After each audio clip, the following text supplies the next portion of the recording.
King Guitar Running Academy. Številko 1 v naših King Guitar Running Academy testih si zasluži točno tale copat. Salomon Ultra Pro.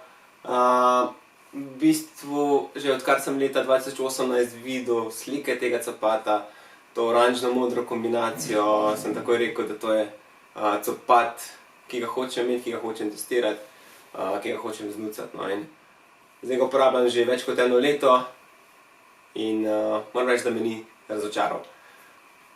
Če gremo od začetka, ta copat je nastal iz S-Lab modela Ultra. Ta je sicer dvojka, ampak je zaenkrat nastal, ampak nosi vse tehnologije S-Lab modela prenesli v Pro varianto, kar pomeni, da so mogoče malenkost težje, ampak mogoče še bolj vzdržljive, čist tako iz izkušenj. Zgornji del že dobro znane tehnologije SensiFit, EndoFit nogavička, ki dobro oprime stopalo, potem peta ne skače se, ampak ja. Medtem ko sprednji del zagotavlja veliko prostora tudi za tekače z širšimi stopali. Moja niso najširša, tako da tudi po recimo 100 miljah nisem imel kakšnih žuljev pa težav s tem. Težko verjeti, ampak gre v bistvu za en najbolj blažen Salomonov copat. Najbolj blažen Salomonov copat. Pod peto ima 29 mm blaženja, pod prsti 20, to pomeni padec peta prsti 9 mm. Noter se skriva še profilom ploščica, ki še dodatno ojača oziroma ščiti stopala, da ostre skale in ostale ovire ne pridejo čez. Je zelo dobro storžijsko stabilen, zelo dober na tehničnih terenih, medtem ko na malo mehkejših terenih se ta trdost malo pozna. Zunanji podplat, kontakt grip guma z majhnimi čepki, v bistvu obstojna zelo dobra in oprijem tudi na mokri skali, tako da tudi vmes nisem imel kaj težav s tem.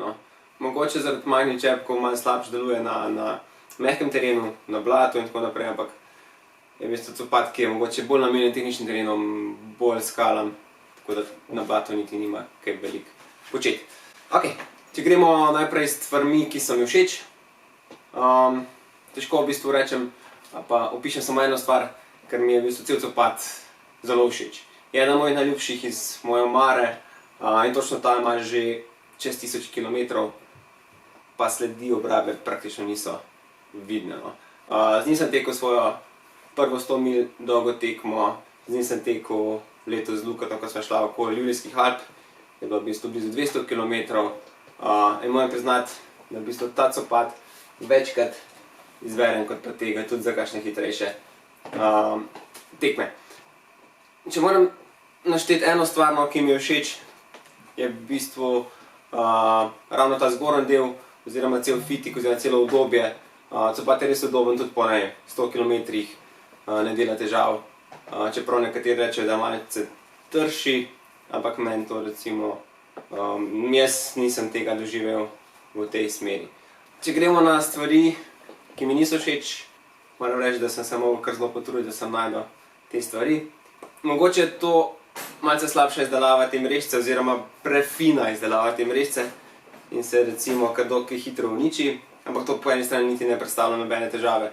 Niti za to, kako deluje copat med tekom, niti to, kako recimo vpliva na tehniko teka. Tako da jaz samo težava mogoče z vidika izdelave, ampak nikakor pa ne v obliki uporabnosti copata.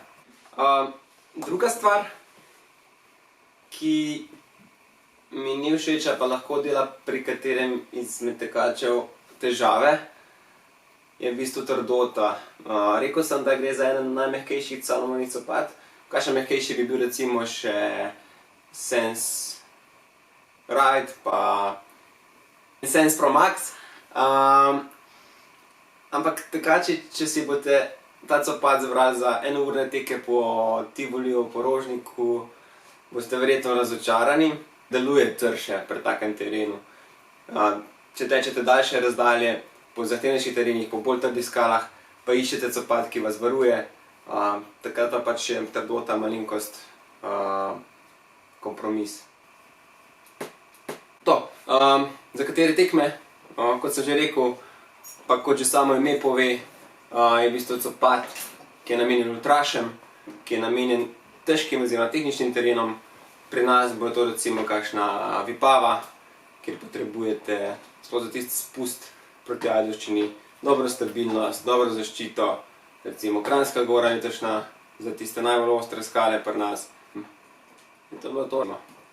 To je bil Salomon Ultra Pro. Čau!